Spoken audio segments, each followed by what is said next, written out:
Assalamualaikum warahmatullahi wabarakatuh. Perkenalkan, nama saya Ratu Cahaya Kirana dari Fakultas Ekonomi dan Bisnis, Prodi Manajemen. Di sini saya akan menjelaskan tentang materi bentuk badan hukum dari mata kuliah Aspek Hukum yang didoseni oleh Bapak Muhammad Rosidi, SE, MM. Pertama, di sini saya akan menjelaskan definisi badan hukum.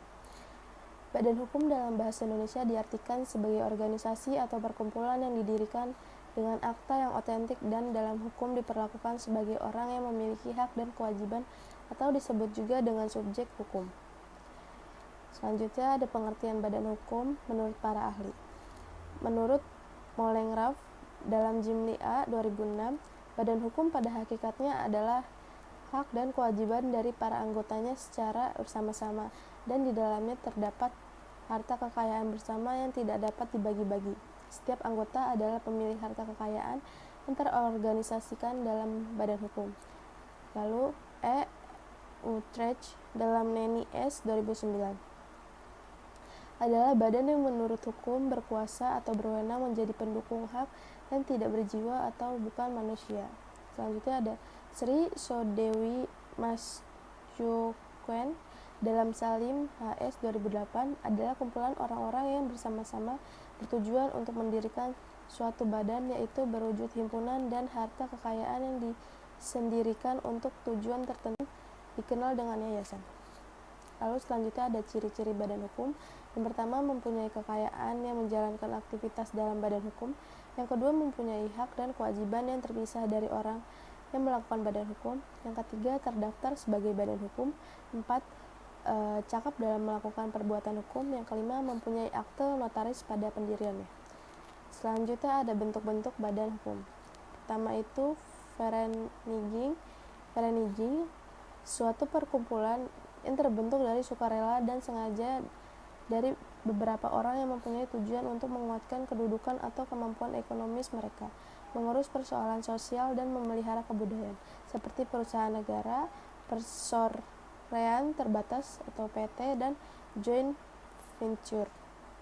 Lalu persekutuan orang atau Gemeenschap van Mensen, yaitu bentuk badan hukum yang terbentuk dari faktor masyarakatan dan politik dalam sejarah, seperti desa, kabupaten, provinsi, dan negara. Lalu ada organisasi, dibuat menurut undang-undang tetapi selain dua jenis badan hukum di samping. Lalu ada unsur badan hukum, yaitu mempunyai perkumpulan, mempunyai pengurus, mempunyai tujuan tertentu, mempunyai harta kekayaan, mempunyai hak untuk menggugat dan digugat. Selanjutnya ada syarat badan hukum. Syaratnya mempunyai unsur tujuan ideal tertentu yang tidak bertentangan dengan peraturan perundang-undangan, harta kekayaan terpisah dari kekayaan subjek hukum yang lain, memiliki kepentingan sendiri dalam lalu lintas hukum, memiliki organisasi kepengurusan yang bersifat teratur menurut peraturan perundang-undangan yang berlaku dan peraturan internalnya sendiri, terdaftar sebagai badan hukum sesuai dengan peraturan perundang-undangan yang berlaku. Lalu jenis-jenis badan hukum. Pertama, badan hukum publik. Badan hukum publik atau public right merupakan badan hukum yang dibuat menurut hukum publik atau benda hukum yang mengatur keterkaitan antara negara atau aparatnya dengan warga negaranya yang berkaitan kepentingan umum atau publik, seperti hukum pidana, hukum tata negara, hukum tata usaha negara, hukum internasional, dan lain sebagainya.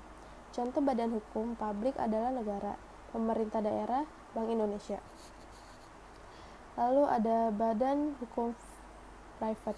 Badan hukum private atau private church merupakan badan hukum yang dibuat menurut dasar hukum perdata atau hukum sipil atau sekumpulan orang yang membuat kerja sama atau membentuk badan usaha dan adalah satu kesatuan yang memenuhi syarat yang ditentukan hukum.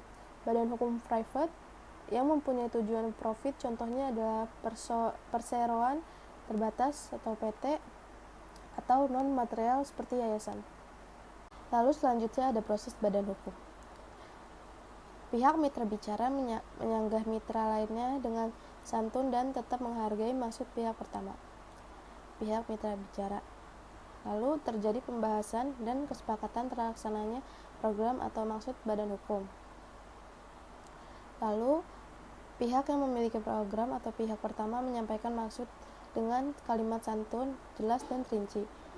Kemudian pemilik program mengemukakan argumentasi dengan kalimat santun dan meyakinkan mitra bicara disertai dengan alasan yang logis. Selanjutnya, dasar hukum badan hukum. Pengatur dasar dari badan hukum terdapat dalam pasal 1654 KUH Perdata yang menyatakan semua perkumpulan yang sah adalah seperti halnya dengan orang-orang preman berkuasa melakukan tindakan-tindakan perdata dengan tidak mengurangi peraturan-peraturan umum. Dalam mana kekuasaan itu telah diubah, dibatasi, atau dituduhkan pada acara-acara tertentu.